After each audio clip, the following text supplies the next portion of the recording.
শিশু বাচ্চাদের প্রসাবের অজু ভাঙবে কিনা, বিশেষ করে মা বাবার ক্ষেত্রে।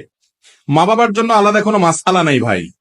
ভাঙলে সবার ক্ষেত্রে ভাঙবে, আর না ভাঙলে কারোর ক্ষেত্রেই ভাঙবে না। অজু ভাঙার সম্পর্ক হলো যেই ব্যক্তি অজু করেছেন তার শরীর থেকে নাপাক বাইর হওয়ার সাথে। তার শরীর থেকে নাপাক বের হলে বা নাপাক বের হওয়ার আশঙ্কা তৈরি হলে, ঘুমালে নাপাক বের হতে পারে, বায়ু বের হতে পারে, তখন অজু ভঙ্গ হয়। বাচ্চার যদি পেশাব হয় তাহলে মা বাবার তো অজু যাওয়ার কারণ নাই, তবে সেই পেশাব যদি মা বাবার কাপড়ে লাগে, গায়ে লাগে, তাহলে যেই জায়গায় লাগবে সেই জায়গা নাপাক হবে। কথার কথা, বাচ্চা আপনার কোলে পেশাব করে দিছে, তাহলে ওই কোলে যে কাপড় চোপড়ে লাগছে ওইটুকু ধোবেন।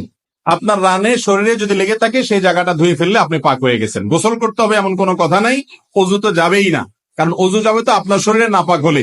অজু গেলে তো পিচ্চির গেছে, আপনার যাওয়ার তো কারণ নাই। কথা কি বুঝতে পারছেন? পেশাব বের হয়েছে পিচ্চির, তাহলে মা বাবার অজু যাবে কি দুঃখে? মা বাবার অজু যাবে না, তবে তাদের যে জায়গায় পেশাব লেগেছে এটা নাপাক হবে।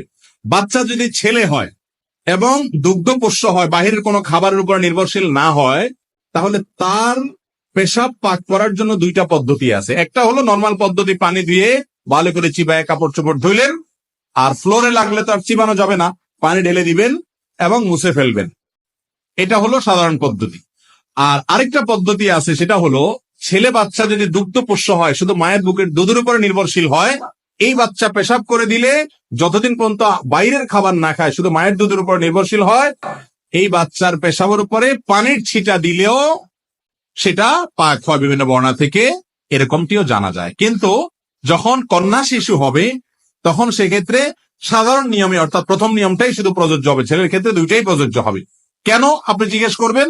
এই কেনর উত্তর আল্লাহ এবং তার রাসূল সাল্লাল্লাহু আলাইহি সাল্লাম ভালো জানেন। কারণ কোরআন হাদিসে যদি কোনো কিছু বলা থাকে, তার একটা নয় শত কেন আছে তার পেছনে। কিন্তু সব কেনর উত্তর যদি আপনি জেনে যান, তাহলে আপনি তো নিজেই আল্লাহর সমস্ত রহস্য জেনে গেলেন। তাহলে আপনি সৃষ্টি আর স্রষ্টার পার্থক্য থাকলো।